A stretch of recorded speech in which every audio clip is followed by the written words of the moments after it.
folks. Welcome to a rare, I guess, first Saturday or Sunday afternoon live stream here on Techthusiasm.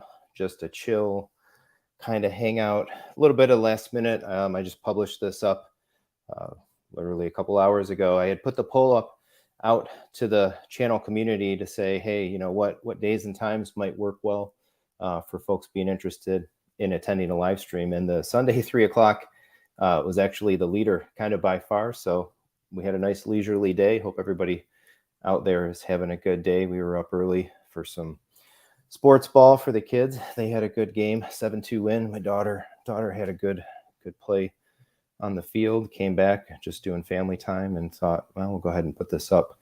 And we can talk a little bit about, you know, some of the things that have been in the channel content lately. I've got some progress on some of the things that I've been doing in the home theater spaces here that haven't made it into the published videos on the channel yet. And so we'll see. Could be very lightly attended at the last minute. But in any case, I see we've got a few folks in there.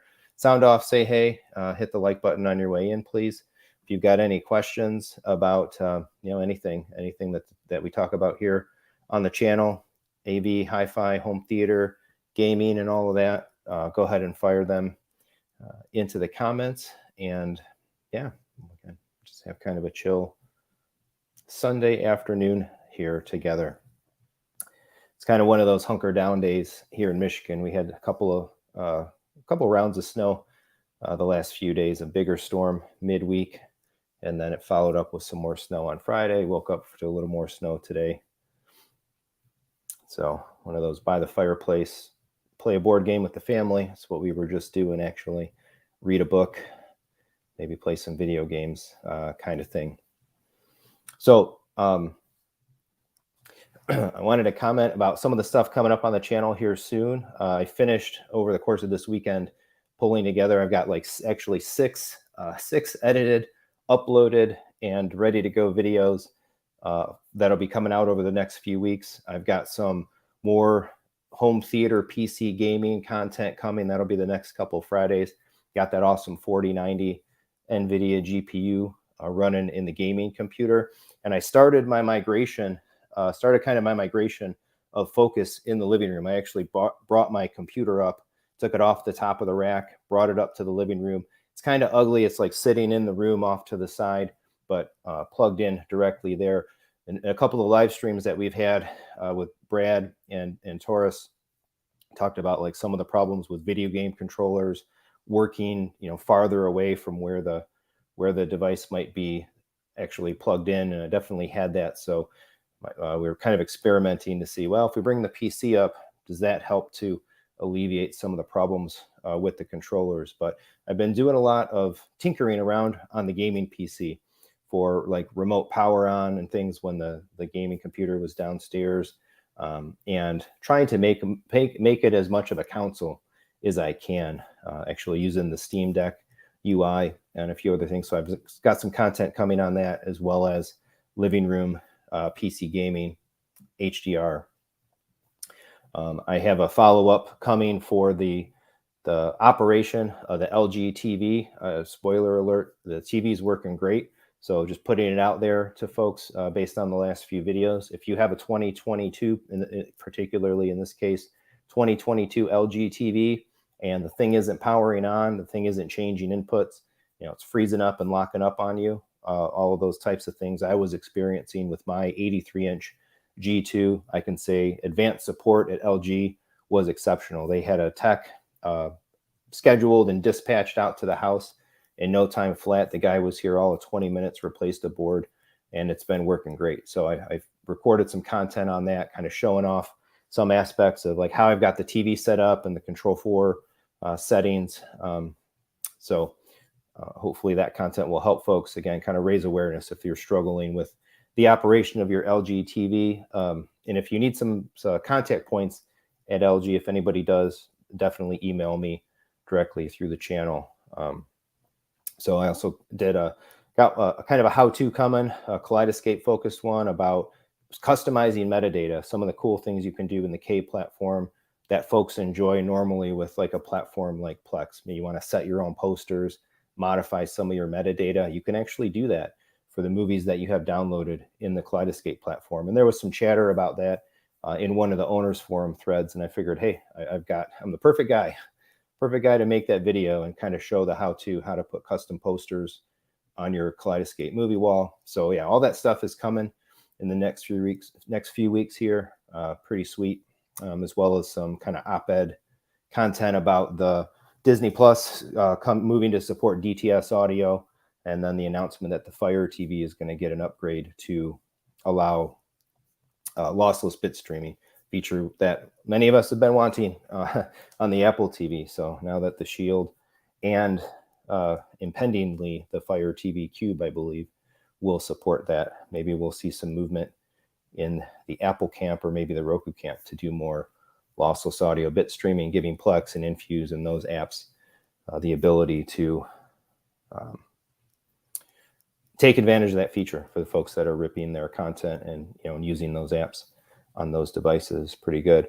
I think I'm going to also be spooling up a little bit more of contents in the way of shorts. I would predict all of your favorite YouTube channels in the next week here will probably start having a bit of a focus on shorts if they've never had it before.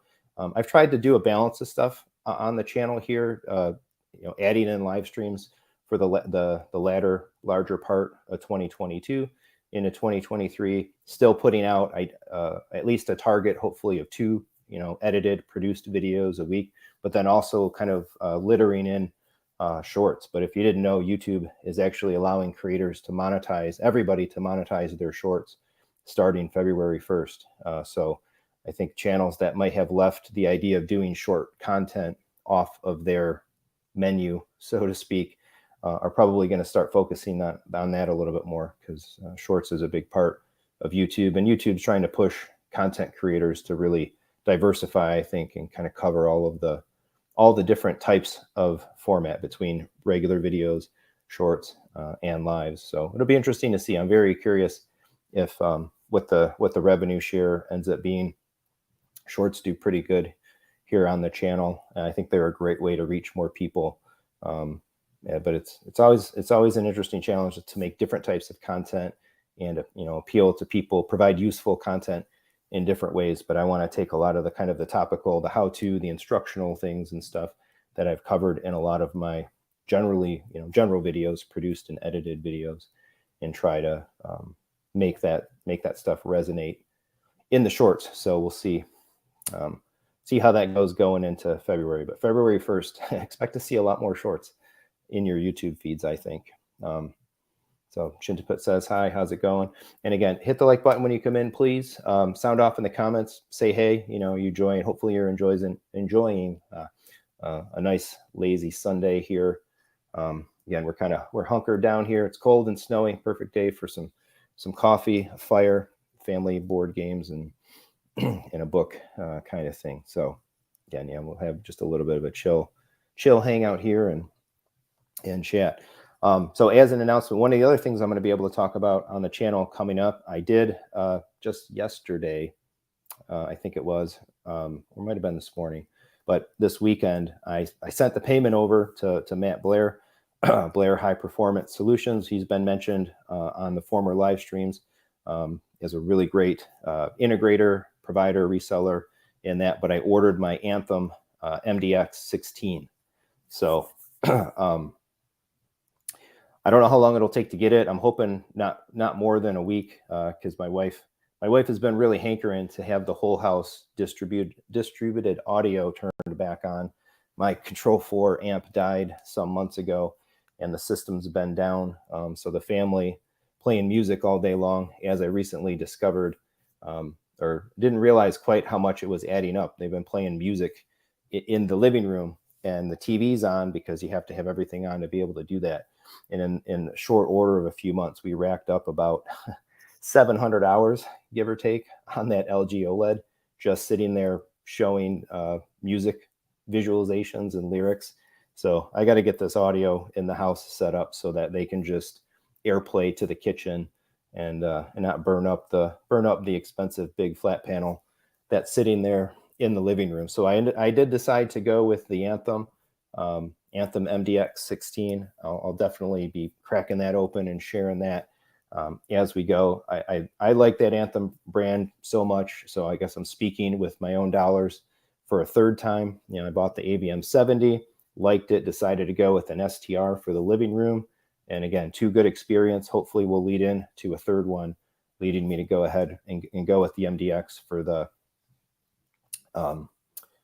for the whole house there. So the 16, basically the numbering on these things kind of confuses me. I don't know why. Like some vendors label them for like the number of speakers, and then some vendors label them for kind of like the number of channels. But a lot of these devices are almost like matrix switchers at the same time. So you can have many inputs, matrix to many outputs, and then you can bridge speakers in a lot of cases. So I get why it's hard to like kind of number them. But as an MDX 16, it's basically 16 speakers, 2 speakers per zone will cover all of my 8 zones. And I'll still be using the triad matrix switch as the audio source, but then connecting that with 8 discrete RCA analog connections into the MDX, and then wiring that out to the 8 zones of speakers. I know folks have been asking for more automation, Control 4, and that type of content on the channel. And I do have that at higher up on my list for stuff that I want to talk about here in this year. And I think having the putting the MDX 16 in will be a good impetus to talk about at least the whole zone, whole home audio setup that I've got here, and kind of break that down in some more detail. Because again, I am running 8 zones. We got 2 porches outside, our kitchen, one of the bedrooms upstairs here, a couple of zones in the basement, and then our office. So, and we've got it all rigged up where you can basically pull up your phone, see the list of all of the zones right there for an AirPlay. And with AirPlay 2, you can actually target multiple zones. Works really sweet. And I think it works great. And with the MDX, then we'll be able to actually do ARC in the zones, which seems kind of goofy in a way. Like, okay, I've got 2 ceiling speakers in the kitchen, and then let's run ARC. There's really no sweet spot that anybody sits in. This is zone audio. It's just playing in the zone. But I think if like having the microphone, set it up probably somewhere like mid island and go ahead and run ARC. I'm curious to see if the audio quality improves in any kind of noticeable way. But again, I've been impressed with the Anthem products and decided to stick with them in that regard. So that's paid for. Hopefully Matt will run the order on Monday, and we'll get that thing kind of over here in short order. I've also made a little bit of progress on the living room ideas. I've got a couple of videos now, I think 2 or 3, that have come up since the beginning of the year, talking about my plans for the living room, taking down a bit of the TV bump out cubby wall and redoing it in a way for kind of modular speaker setups. And it's been an interesting, I've been in like deep research mode, really kind of thinking about the very specific particulars of, okay, how exactly do I want to do this? And even since making the first kind of conversational video, I think the first one of the new year here that went up, I've already kind of optimized what I've been looking at in a way for a couple of specific reasons. And so I think that may be interesting to talk about here. Let me get a screen shareable browser window up, and I can talk a little bit about what I've been looking at. So I had mentioned about, or if you go back and look at the videos, I've got the living room tour, and then the videos from the start of the year. I wanted to bring my equipment up. I wanted to get everything wired more locally in the room, get the living room kind of separated on its own amps. And so I've made a bit of progress in that regard. Let's see if I can share my screen. And then if we go to this view, we should be able to see. This is what I've got my eye on for a cabinet. So I was originally looking at a different version of this cabinet that I think I showed off before, a 331 or some other model. But the other cabinet that I was looking at sat a little bit taller, about 31 inches tall. And it was basically a one vertical section of rack. But thinking about my space and kind of the way things are laid out a little bit more, really looked at the dimensions, and kind of between the wall of the room and the bump out of the cubby, I've got more on the order of about 50 inches of width there, about 52, I think, inches of width. So having a taller cabinet that would actually have encroached up onto the bottom of the windowsill in terms of its height, and then only filled up, less than half kind of the width of that space, I think in the end would have ended up looking a little goofy. So I spent a while looking, and I was already looking at the salamander stuff to begin with, but this one, I happened upon this one. So this guy sits only about 21 inches high, which will actually give me the ability then that will be below the windowsill. So I think the wife acceptance factor of this will go up quite a bit. Same depth. This is about a 20 or so inch deep cabinet, and it'll hold roughly the same amount of stuff. I was figuring that 31 inch tall cabinet would just fit like a power conditioner, perhaps a PC, and the new amp, and then the STR kind of combination of equipment. This will do the same with a little more breathing room, and then also kind of a little more room to grow, because you can get more than 2 devices in either section here.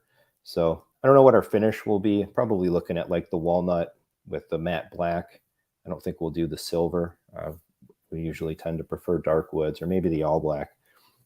Not sure, but in any case, so yeah, so I've optimized this choice here a little bit, and I think that will end up kind of looking great over there under that window.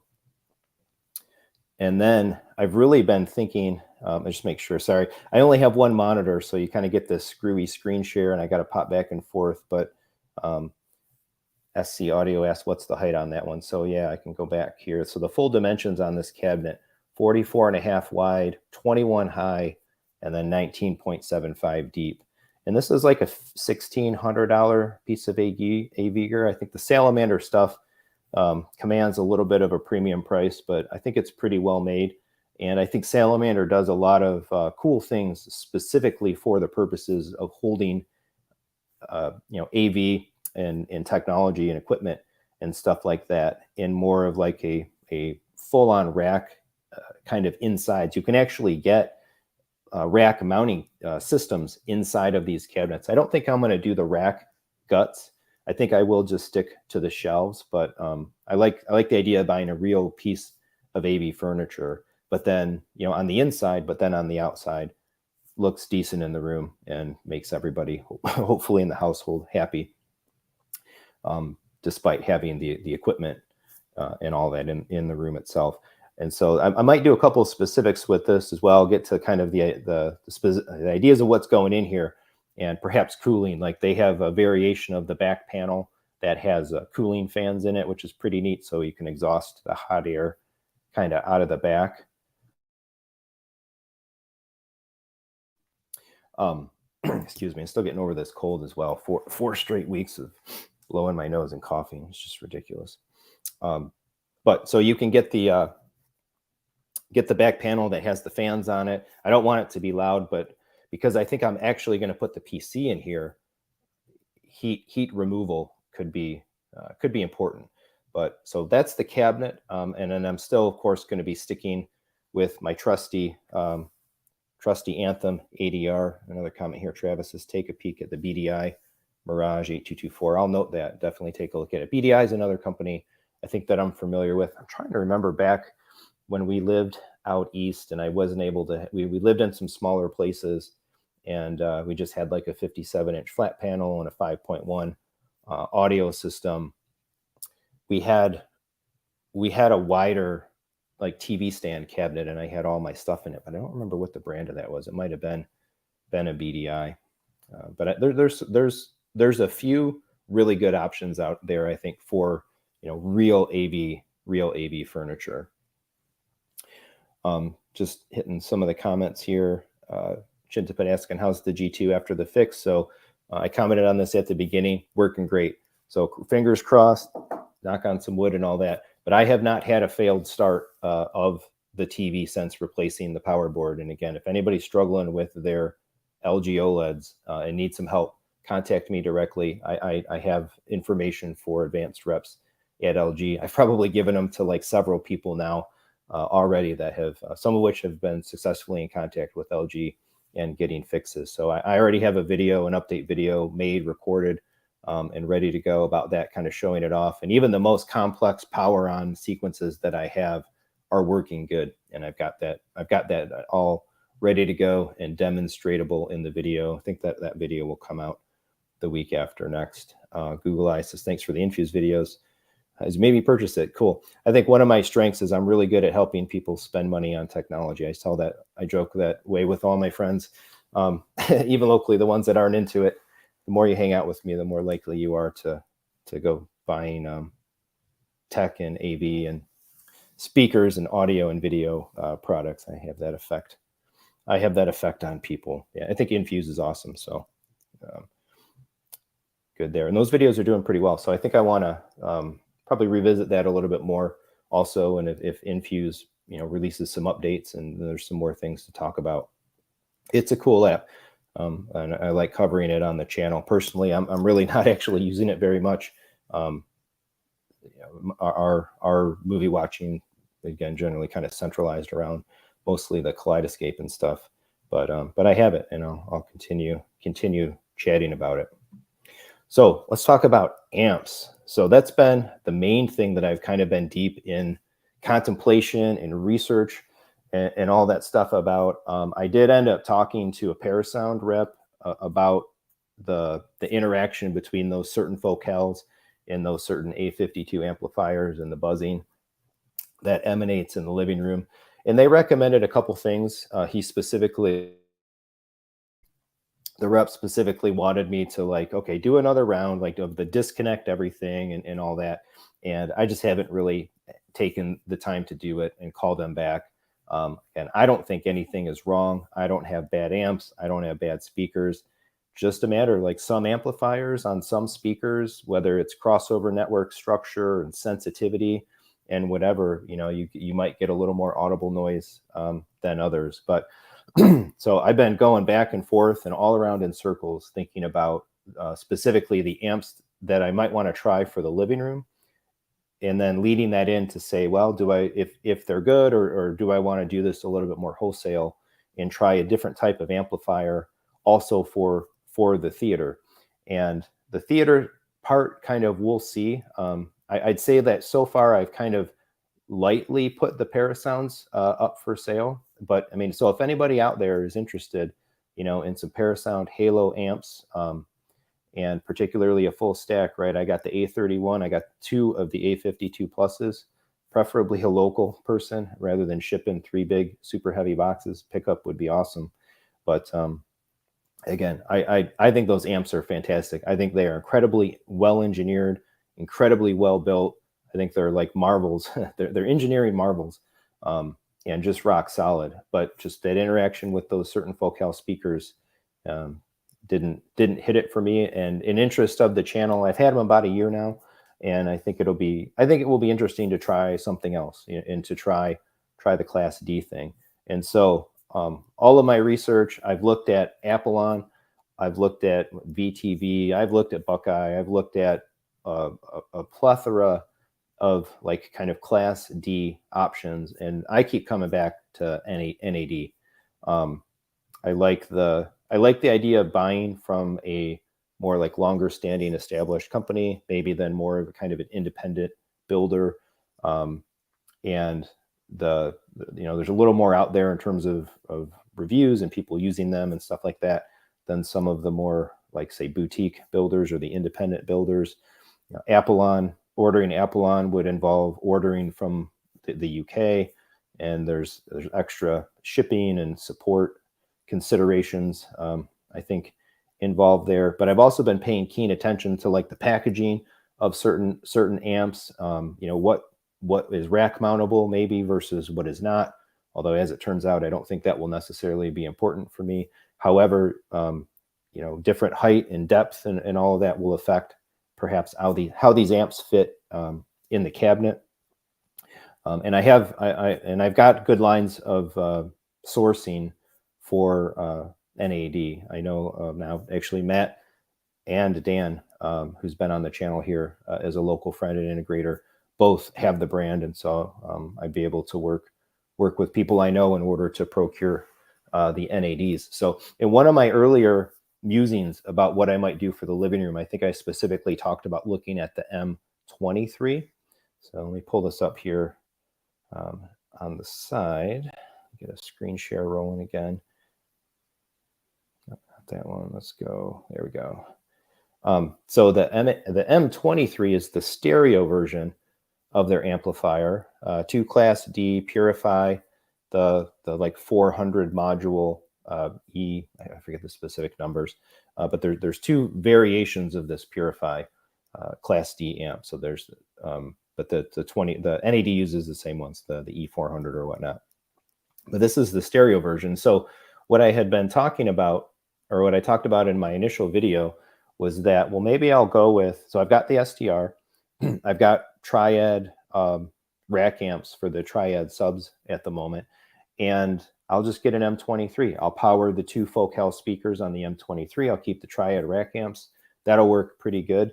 And then, you know, maybe down the road, a couple more years, if I stick with Focal, there's the Utopias, and then they have the Utopia subs. And I was thinking maybe I could have a future perhaps where I could have maybe 2 M23s, and they're bridgeable. So then you kind of have like, you'd be able to, you know, be able to buy a 2-channel amp that would have a forward path to doing basically bridged monoblocks and stuff. But I did a little more research, and I appreciate, let's say, you know, other folks like Audioholics have specifically learned more about this, reading Gene in the Audioholics reviews and stuff on the NAD things, where they basically said, if you're going to bridge amps, these specific NAD amps, you got to really make sure that your impedance doesn't go low.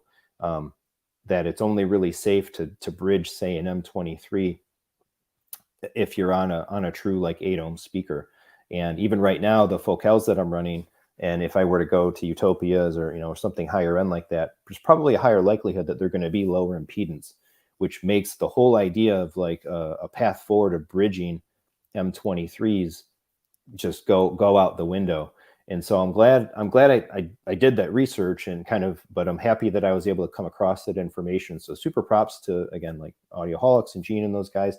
Their technical discussion when they review a product is really deep, really thorough. And they talked about that in their written review specifically. And so that really saved me from making what could have been a future costly mistake to start down a path that wouldn't have been able to be worked out or happen, you know, completely to fruition.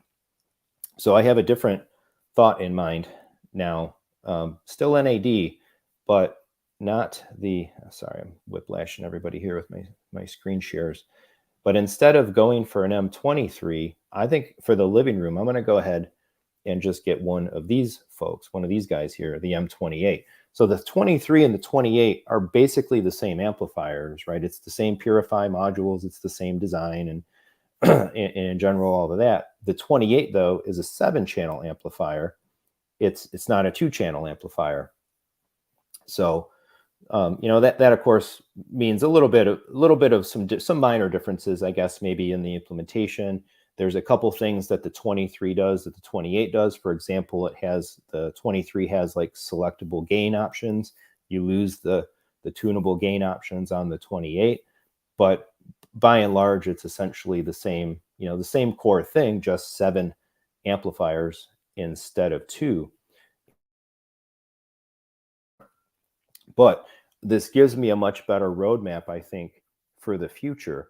And so what I'm intending now is, and actually it will come out cheaper, I should note that as well. The MSRP of a single M28 is $5,500. The MSRP of a single M23, and I'm probably going to blow this number, but I want to say it's like $3,500 or maybe a couple hundred more than that.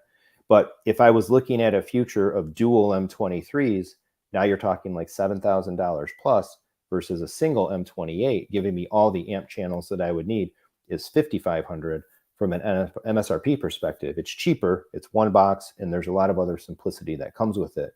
And so what I would do then, and I think I really like this idea, I think I'm really onto something and on the right track. And I've talked with Dan and with Matt both kind of about this idea, which is get the M28 now, of course, run the 2 Focal speakers on 2 of those 7 amp channels. That leaves me with 5. And then I'll go ahead and just take out the Triad rack amps. So the Triad rack amps are rated at, I believe, 300 watt into 4 ohms to drive the subwoofers. Those Triad bronze subwoofers are decent sized enclosures for an in-wall because they're 6-inch deep. It's a good sized box, and it's a 10-inch subwoofer. So they're only running on, and they're 4 ohms. So I should say that they're only running on 300 watt into 4 ohm right now. And if you look at the specs on an M28 amp channel, it's actually rated at it's 200 all channels driven. It's 200 watt into 8 ohms. It's 340 watt into 4 ohms. So an NAD amp channel on an M28, it's actually even a little bit more power than the Triad rack amps are providing on their own.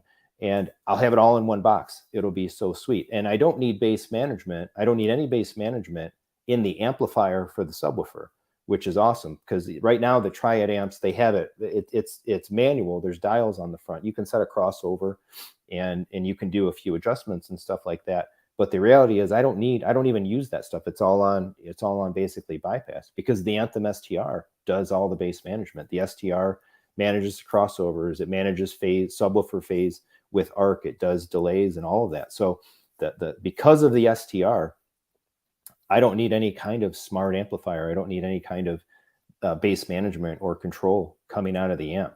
So then that's 4 channels there of the M28 then being used right out of the gate, simplifying my system. I got 1 amplifier, 1 device instead of 3, because I'm pulling 2 of the Triad rack amps out. I'll go ahead and sell those, hopefully maybe get a few $100s back per, help reduce the cost of buying the M28 by a little bit. And then I still have 3 amp channels left over sitting there in the living room, which I think gives me a little bit of flexibility. So let's say one of the things that I could do with it is, if because of the channel sometime next year and the years ahead, I've got floor standing speakers or some bookshelf speakers that I want to test, I can leave my speaker, my in-wall whole system connected, and I've got a couple of extra amp channels to drive, an extra pair of speakers for demo or testing or something like that. So it's a little bit of flexibility. But the other thing that I'm thinking of is a speaker like, say, the Focal Utopia is biampable. So unfortunately, I wish they would have done it. They didn't do it, but the Focal that I have, the 1000 IW LCR6, is not a biampable speaker. But let's say the next speaker upgrade a few years down the road or whatever it might be, if I'm able to get to a bigger speaker, a bigger in-wall, and a biampable in-wall, well, I've got the amp channels for it. So I'll run 4 of the M28 amp channels, 2 per speaker, biamping the mains. I've got the 2 channels, of course, powering those subs. And then ultimately I've got 1 wasted channel. I suppose if I ever wanted to put like a center channel speaker in the room, well, at least I've got the amp channel to do it. I don't think I really will. I've been a proponent talking on the channel saying that I really believe in the idea of 2.2 audio for the living room. I think that's enough. And I think the Phantom center works great. And if I were to even add a center, it becomes a whole bigger production than that. It's got to go in the wall somewhere, and it would probably have to go down below the TV. I've been there, done that with speakers down, really far down below screens. And to me, I don't think it's as good as just doing the Phantom center itself. And besides, then the Anthem STR wouldn't be enough of a processor. I'd have to switch it over to something else. And so there's so many reasons why sticking to 2 channel or 2.2 in the zone makes sense. And I don't really mind, quite honestly, if 1 amp channel on the M28 is just basically dormant. I think I'm still getting enough value. And again, 128 is a good bit cheaper than 2 23s to begin with. So and have everything there kind of in one box. So I'm not quite ready to pull the purchase decision on that, but I'm getting closer and closer to doing so. And again, kind of fleshing out this plan and getting into the details of the particulars to really try to map it out, not make a mistake, not end up doing something that I want to regret, and really thinking about kind of like end game. End game is such a really kind of a joke of a term in our endeavors here. I'll say end game, and reality is there'll always be something, always be something more, better, or whatever to buy. But again, kind of just trying to move systems to being stable, working great, and kind of how we want them. And public service announcement or addressment to everybody out there, thinking about planning your next steps out, and planning what you're doing in your systems, or maybe mapping a system out for the first time. It's you really want to try to be as thorough, I think, as you can with this stuff. And I've put stuff in and I've changed it over, and definitely, like, it's an experience of setting up a system and learning from what you liked and what you didn't like, and what worked well or worked how you thought it was going to, and then what are the things that didn't work.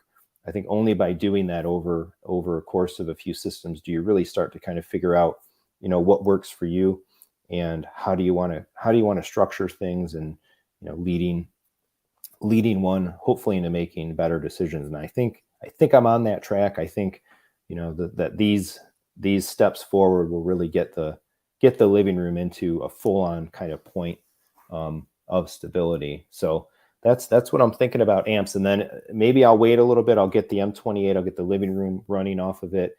And if it seems to measure great, and ARC works with it great, and the speaker noise and the noise floor and all of that, goes down to nothing, hopefully, and everything seems to work great, that the Anthem NAD Focal pairing is just aces, then I think I would consider a next forward step where a couple of M28s would be the next move for the theater.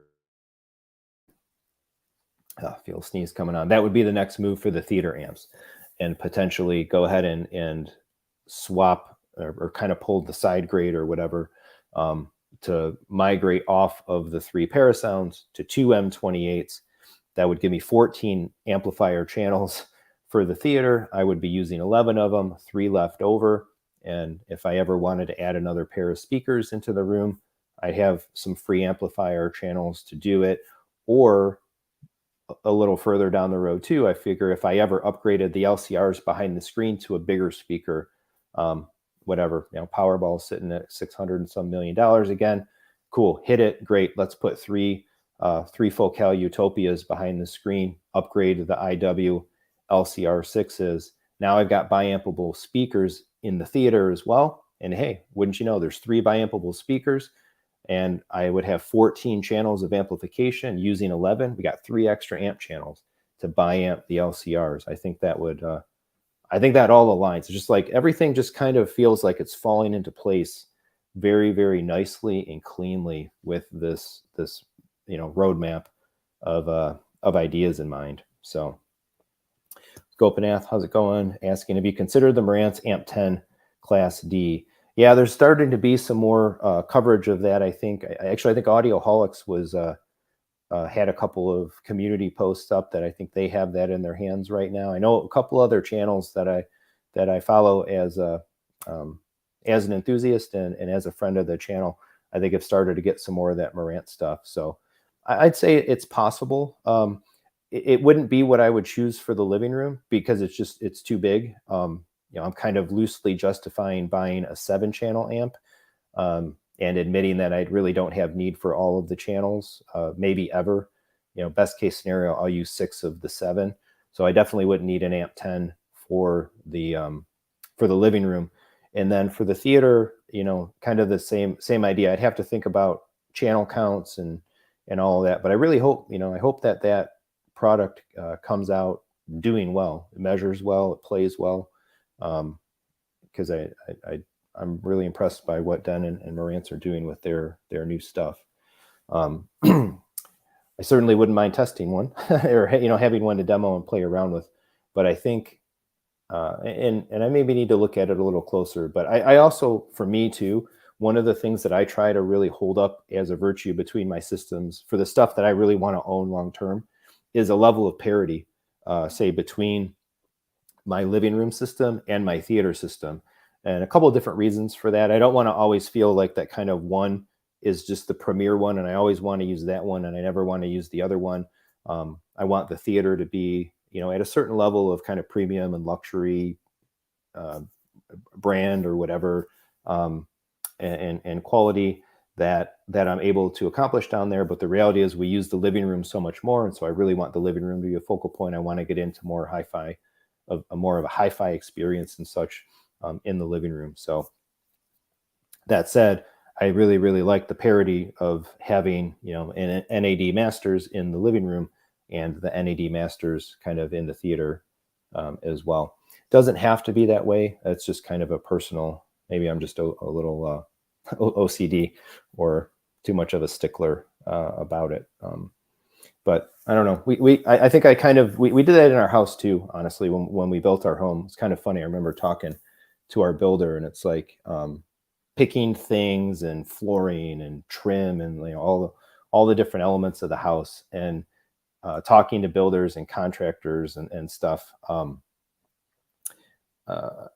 about the idea that like people, spend the money on your main floor, right? Which is basically the equivalent of like spend the money where your guests, see it, rather than kind of keeping more of the house at parity. And my wife and I kind of both like took some of that advice, and we're like, no, we're not building this house to impress other people.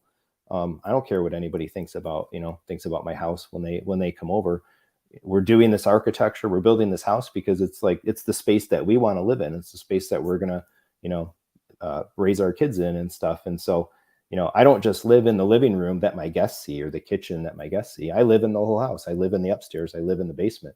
So, we're not gonna spend all the money in making a cluster of the house really nice, and then pull back or short other elements of the house. I would rather spend an evenly distributed amount of resources and money and assets or whatever, kind of doing things in parity. So that's the same kind of idea that I'm applying, I guess, to the concept of the living room versus the theater. I don't want my theater to be super premium and then just have a living room that's so or whatever, because I want that parity. So Strong Genetics asking, any objections to the monolith 7-channel? 7-channel is great price. Yeah, I think the Monoprice stuff is really good. I think it looks great. I need to get over to Brian's house, Hi-Fi Home Theater. I missed his other local Michigan meetup a few weeks back because we had too many other things going on that day. But I think he runs some monolith amps there on some Arundel Sound speakers that I'm sure is pretty awesome combo. I would consider it, and then actually that Monoprice has the new Class Ds as well. So I would definitely keep it on a short list and consider it, based on the price, a more value-driven way to kind of accomplish the same goal. Getting into some good Class D modules. I don't think I'm probably going to misspeak here, so I don't want to go too far off without doing the proper research. But I believe that Monoprice uses like Hypex, or they use one of the Class D implementations. And I would say one of my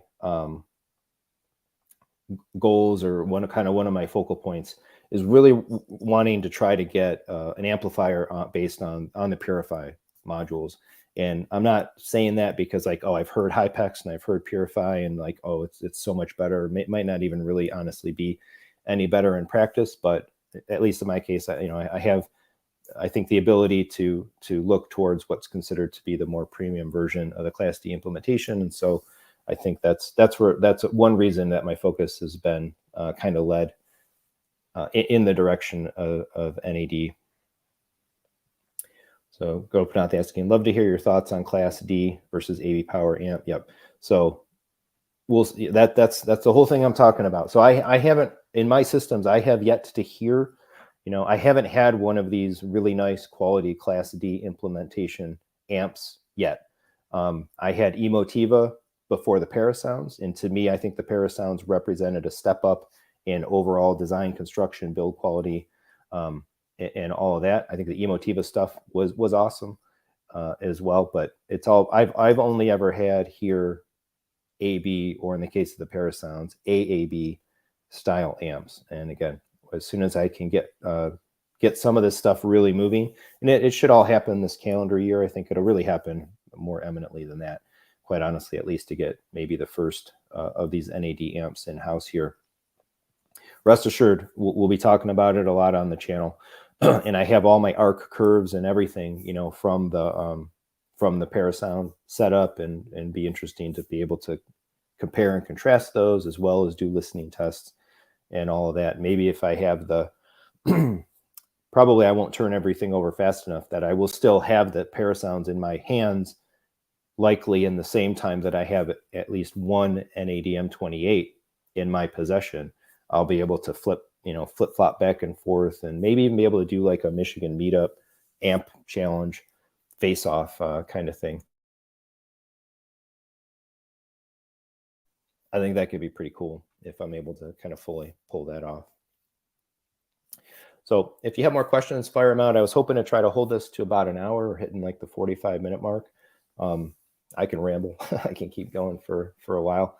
And of course, not required, but always welcome if you'd like to throw any super chats, thanks, stickers, or whatever, all the fun stuff that YouTube lets you do to help support your creators and fund all this wild gear. Hopefully that'll be coming into my hands this year. So we can talk about this one briefly. Another thing that I was researching a bit for the living room was some power protection and all that. And I think I've liked the Furman that I had picked up. I've been running the amp channels off of it in the rack. And so I was looking for, what's a good conditioner that really has a like hi-fi home theater kind of design focus behind it. And I haven't fully decided this one yet, but throwing this out there, something that I've been thinking about. I found this guy here, the Furman, the Elite 15. Couple neat things that this one seems to have is it has very specific amp sections. Specifically, there's different power delivery design behind the different banks that this model has, and so there's specifically amplifier sections, and some others might be a little bit of, I don't want to call it specifically snake oil, but kind of who knows what design intent. But I think these Furmans look pretty good. In terms of features, all kinds of different, filtering, protection. It's not a UPS. I don't think I will be putting a UPS in the living room, mostly because like a big UPS to run a system, has like a continuous fan, and a lot of times they're loud. But the one thing that I like about the Furman is it has basically power delivery design intent in mind for high amp style devices. And if you step down a little bit in the Furman line, it kind of loses these, such high amp peak ability. And the one thing that I think that my research has led me to think about anyway is like when you hook your stuff up to a power conditioner or any type of power protection device, you want to make sure, I guess, ultimately that it's not really power limiting, or that it's, current limiting your devices, particularly your amplifiers or subwoofers, big heavy draw types of equipment that might be connected in there. So I think I like a couple of the things that Furman claims that they have. And for the little while that I've had the one Furman down in the rack, it's been working fine, I think, for its intended purpose. So I've got my eye on that. So all in all, then we'd be looking at that Salamander rack sitting to the side of the bump out cubby. I take the STR that I already have, move that up there. I've got the NAD M28 in there. I'll get the Furman in there. I probably will end up dropping a little network switch, like Netgear has a little 5-port switch, so that I only have to route one Ethernet cable kind of behind the TV. That'll get down to my bigger network infrastructure in the basement. But there'll be a few different network connectable devices, I think, in or around that rack area. So having a little network switch in there makes some sense. And then my original thought as well, when I was looking at the taller Salamander, was one reason actually to go with the taller one, the single section kind of taller one, was that I would rebuild my gaming PC into a case, and I would have that PC kind of like sitting next to the Salamander, and I everything needed to fit in order to do that. And I was looking at what they call it, the Fractal North It's a nice looking PC case. It has like actually a wood finished front end. It's kind of made for, you can see it, furniture types of installations. But I did a little more research while I was talking with some of my buddies, and I found what I think will be the ticket for the gaming PC rebuild. And let me pull this up. I think this is pretty cool. This is relatively new. Just came out more recently. Silverstone. So Silverstone historically has made some really great like home theater PC style chassis computer cases for quite a while. And they have this guy now, the GD11. I think long ago, going back to, again, when we lived out east, I had a home theater PC set up, Windows Media Center, and all that stuff back then. I think I had that PC at one point for a while built into like a GD09. So, you know, the predecessor to this case by a few generations. But yeah, so GD11, this thing is just looking pretty awesome. Wish I could get a bigger view of the photos, but you can see, you know, basically looks like a console. It looks like a piece of AV equipment, some nice USB ports and all that on the front, but, you know, great ventilation on the sides and the rear. And if we take a look at kind of the top, I don't want to make this too much of a gaming PC focused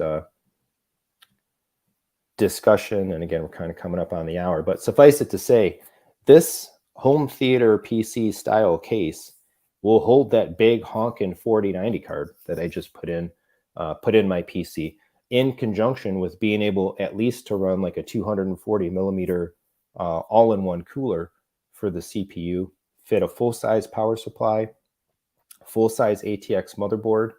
And yeah, so this thing is just looking fantastic. And I think this will be a much better way to go about it.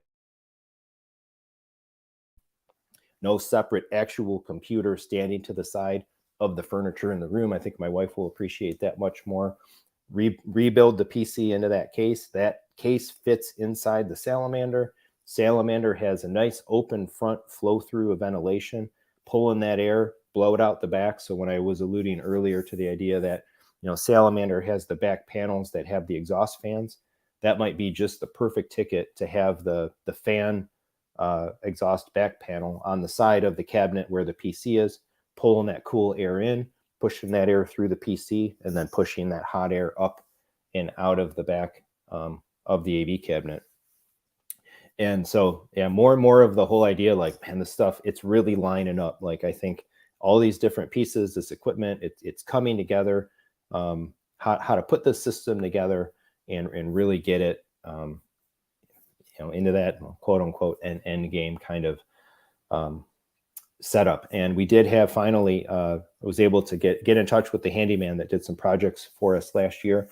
He's going to be the guy that I would basically look to hire to do the physical work of, you know, taking the drywall off of the bump out and cutting the angled upper section back, redoing the drywall, refinishing it, cleaning it up, getting it all flush and set, building the whole like modular panel in-wall speaker idea. And so we've got him back finally.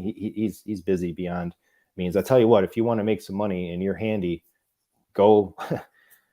you could probably find people like just, you know, begging for people to come into their homes and fix this up or work on this. We had like 6 projects actually around our house that need to get done. And so I don't know when exactly the rebuild, the bump out rebuild will fall. But thankfully the guy he was able to start working for us again this past week, taking care of some of the other projects around the house and making progress. So the more we get some of the other stuff done, the sooner the whole kind of bump out rebuild and that can start. And again, rest assured, all of that will get vlogged and covered kind of in detail on the channel. So again, all the different pieces coming together. Maybe by summer, you know, taking this journey, getting this equipment, getting things hooked up, we'll have that space kind of refinished the way I want it to be. So home theater nerd desk, and how did the power board replacement on the G2 work out for you? So it's been perfect. In the whatever, it's been 2 weeks, maybe 2.5 weeks since they replaced the power board. The TV has not failed me yet. So knock on wood. and cross my fingers behind my back, I guess. Yeah, it's working great. I've got a video filmed, edited, uploaded, and ready to go. I actually got a little bit ahead of the game. So again, there's like 6 videos sitting that ready to be published. I don't want to just dump them out, but that'll be the edited standard content that'll be coming out here over the next couple weeks. And I did in the follow-up to the LG operation video, I demo it working right. I demo it working right and turning on and doing all more of like the complex input operations, and talk about some of the Control 4 programming, the versions, and the TV settings, and all of that. So I hope that video really helps some folks out that might have been having similar troubles. So Gopinath, are you able to share, suggest any custom or generic arc curves with the community? Yeah, so I think actually I talk about that in some of the existing videos on the channel already. I think the best one, maybe, where I kind of laid out what I do to manipulate the curves, is probably the one where I do the arc measurement and tweaking with the STR, with the Anthem STR. But I do plan to update this. And one of the live streams coming up, I want to kind of do more of a live Arc Genesis. Let's take a look at my whole Arc Genesis config, page by page, option by option, and go through all of that. So I'll probably try and get that on the content schedule sooner than later. Spoiler alert, the short story of it, I bump the room gain, which by default, my Arc usually I think puts, I'm going to forget the numbers, but I maximize the room gain. I add a little hit of deep bass boost, and then I add a negative tilt, like a 2 dB, minus 2 dB tilt that goes out into the highs. And I choose to correct further out in general than I think a lot of other folks do, because of the speakers that I have and the way that their normal behavior through the frequency range is. And then particularly in the theater, I have the speakers behind the screen. And I think it's often recommended or preferable to correct further out in the frequency range when your speakers are behind your screen. But play around with that. And what that ends up doing is kind of creating a nice, smooth, Harman-esque type curve, which brings some bass power back that the more flatter default curve of Arc may diminish. And it also balances the sound for me a bit better. I'm not a super high frequency sound kind of person. Shrill noise, it bugs me, it bugs my daughter and stuff as well. But so I like to have some taming out in the highs there. So Randy commenting, yeah, I had the GD09, I have the GD07. Yep, Silverstone. They make some good stuff. Fractal, I'd say Fractal's my go-to for any general PC kind of cases, regular desktop-ish type of cases. And then I think Silverstone really is the tops for console style AV electronic types of cases. Another question here. Do you navigate your gaming? I'm assuming that was auto correction. Gaming PC with keyboard and mouse, or do you have it booting into some type of interface that only shows you your game? So I have a Logitech not the K400, it's like a K830, I think. All-in-one little mouse pad, touchpad, and keyboard that I use when I need to do like administration stuff on the PC, upgrade drivers and Windows updates and things like that. And I had been using that with the gaming PC for the longest time as my main interface, right? Wake the PC up or turn it on, grab the keyboard, and then mouse control to launch a game and all of that. But this is coming soon, actually, with the advent of the Steam Deck. What I just set up in the last few weeks, actually, or so, is running the Steam beta that allows you to use the Deck UI on your PC.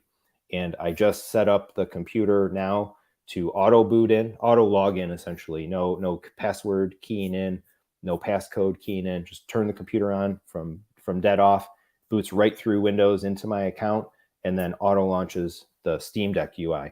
And that Steam Deck UI, completely controller based, controller driven. I game with a controller on my PC in the living room. Of course, I'm not a mouse keyboard computer gamer. It's fantastic. That video is coming on Friday, this next Friday. I go over kind of three main things, setup options that I do to like consoleify my gaming computer, my home theater computer. And the Steam Deck UI is a big part of that.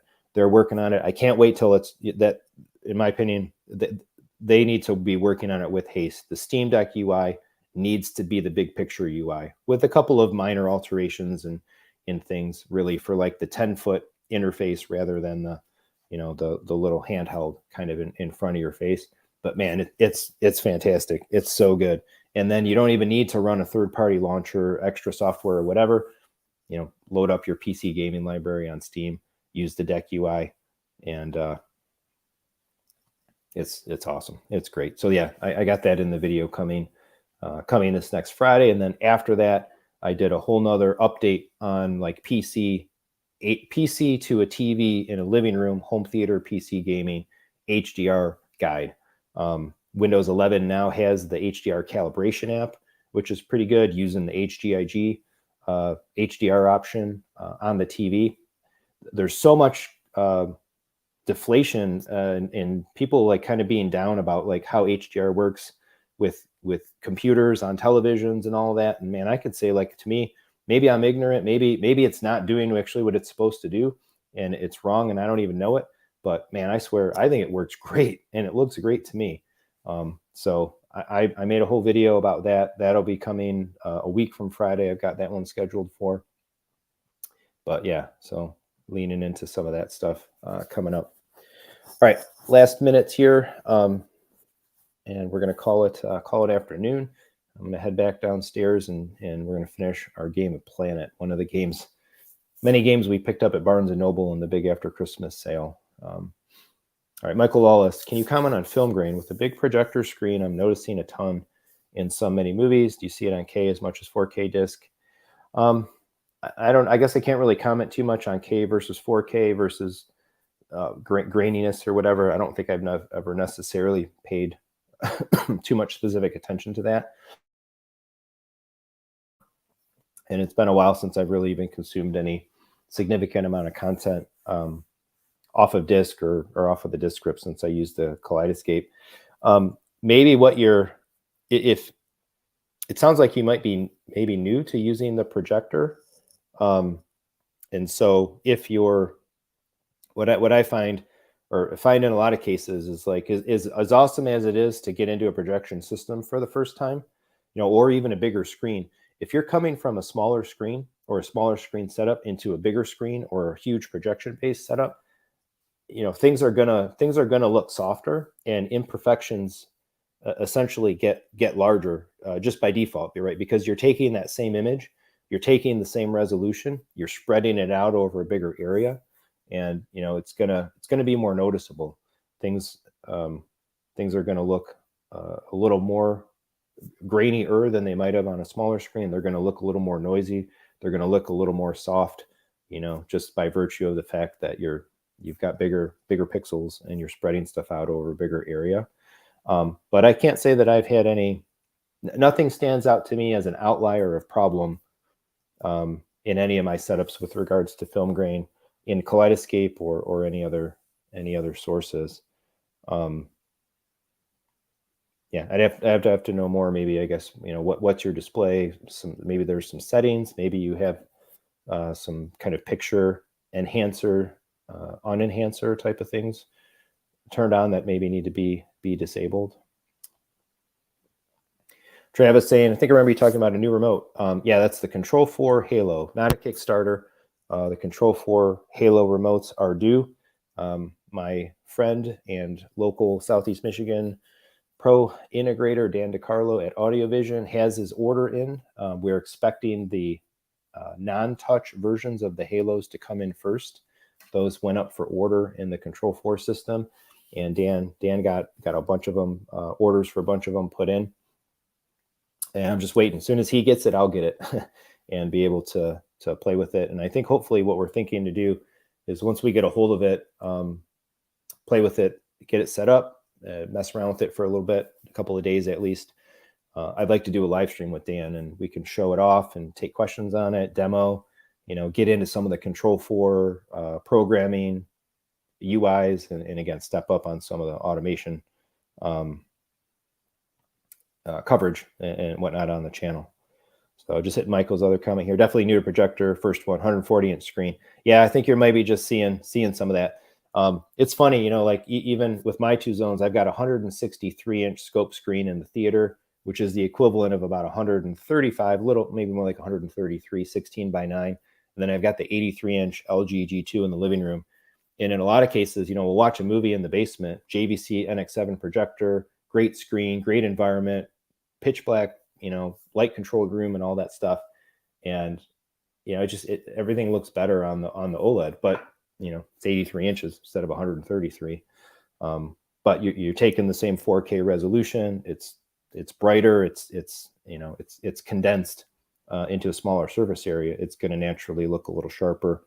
And the flat panel is always going to outperform the projector and stuff. Yeah, strong Gen X. Yeah, if only we could turn on a PC with a controller and turn it off. Yeah, we'll see. That would be awesome. This is one thing that'll. I talk about this in the video that's coming next Friday. What I actually ended up buying was a remote control power switch off of Amazon. So it's a little plug adapter. Plug that into the outlet. Plug the computer's power cable into that, and it comes with like a little key fob with on and off discrete buttons.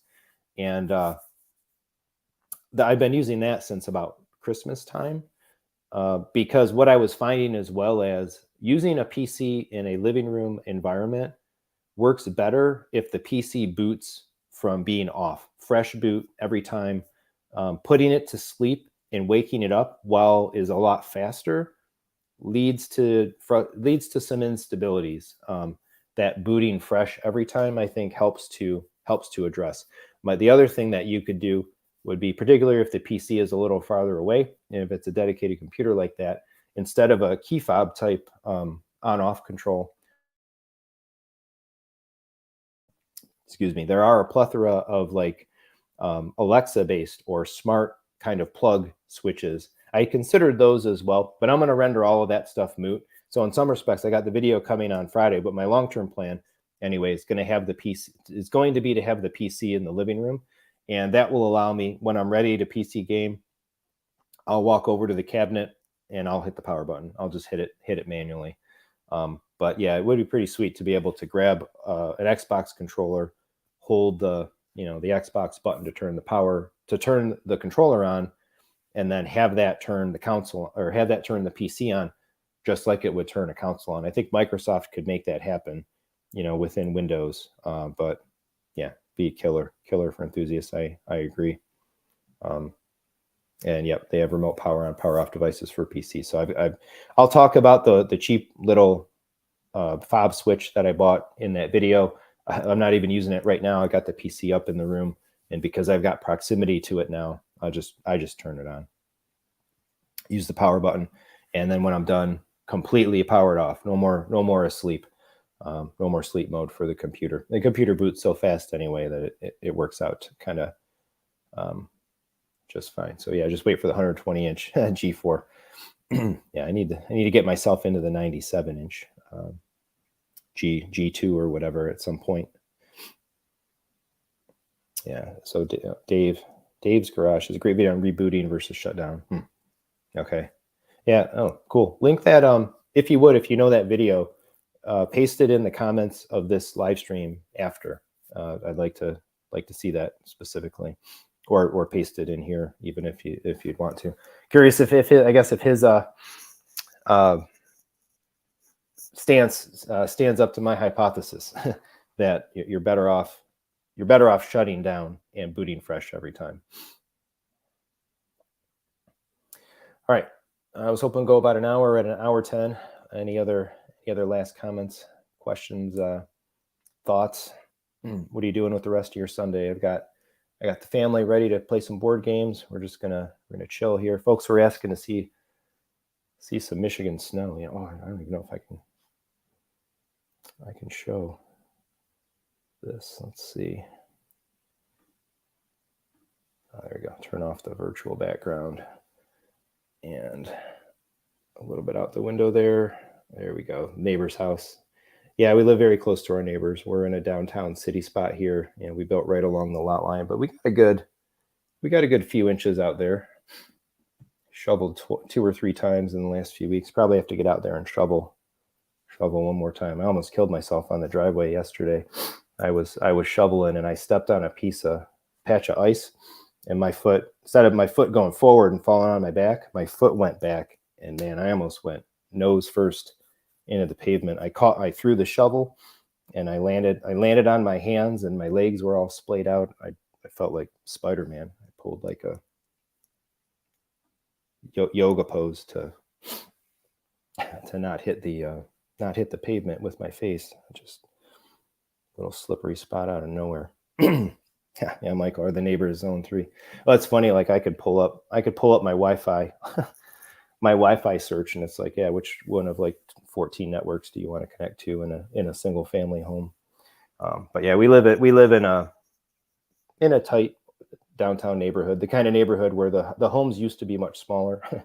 Now, everybody, and we did the same thing. We bought a house, smaller, older home, knocked it down, and built a bigger one on it. But really great community here. I love the neighborhood. We had the same thing when we lived out in Boston. We were real close to like a city center, or not city, but towny, out of side of Boston, towny town center. And just like that, living, be able to walk a couple blocks and there's the quaint historic downtown, hit the restaurants, the grocery store is 2 blocks that way, the bank, the pharmacy, little towny Homer living. All right, so tomorrow, let me double check actually before I say this, which video is coming out tomorrow. We have, all right, tomorrow video, I'll be talking about the DTS, Disney Plus announcement, and the Fire TV, musing on whether we're going to see some hopeful advancements, maybe more in 2023 for audio quality, for streaming and that. Friday is that PC setup. I got some other shorts coming. Brad, Home Theater Gamer, is back from his trip with Michael. If you haven't looked, Youthman, I think, is starting to put up his videos, that like $1 million Star Wars themed theater. He was sending me some pictures of that in the week. Pretty wild. I don't think I would ever build something like that. I don't know. I say that as like a super Star Wars fan, but still pretty sweet. Some of the things that people make. But Brad's back. Hopefully we might be live streaming with him. So much stuff planned. I'll be streaming with Matt Blair, hopefully coming up. I got more with Dan coming. Hopefully another video with Chris. Got all this stuff coming in. Got that Anthem MDX coming in. More on the living room coming soon. And yeah, it's going to be awesome. Anybody watching The Last of Us tonight, episode 3?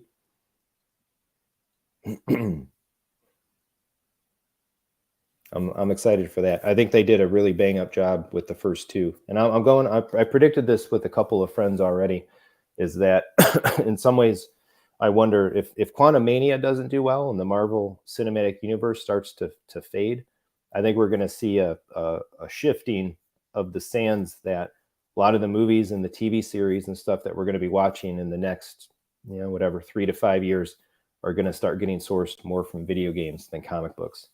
So we'll see how that goes. But I think they did a really great job with The Last of Us. I'm going to try my best to keep up with it week to week.